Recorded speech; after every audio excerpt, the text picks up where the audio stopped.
ক্ষেপণাস্ত্র ছুড়ে আবারও যেন হুঙ্কার দিলেন উত্তর কোরিয়ার খ্যাপাটে নেতা কিম জং উন।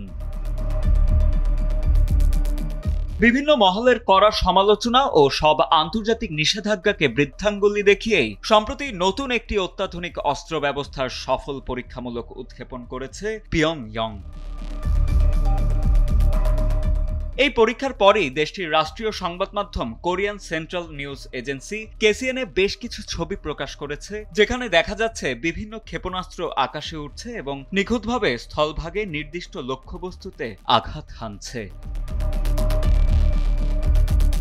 কেসিএনএ আরও জানিয়েছে যে এই মহড়া পর্যবেক্ষণ করেছেন দেশটির ক্ষমতাশীল ওয়ার্কার্স পার্টির কেন্দ্রীয় কমিটির সচিব পাক জংচন এবং ক্ষেপণাস্ত্র প্রশাসনের মহাপরিচালক জ্যাং চ্যাংহা সহ শীর্ষস্থানীয় কর্মকর্তারা। নতুন এই অত্যাধুনিক অস্ত্র ব্যবস্থার ভূয়সী প্রশংসা করে এটিকে উত্তর কোরিয়ার আত্মরক্ষামূলক কারিগরি সক্ষমতা ক্রমাগত বৃদ্ধির সুস্পষ্ট প্রমাণ হিসেবে উল্লেখ করেন উপস্থিত কর্মকর্তারা। যদিও এই উৎক্ষেপণের স্থান এবং নির্দিষ্ট তারিখ স্বাধীনভাবে যাচাই করা সম্ভব হয়নি।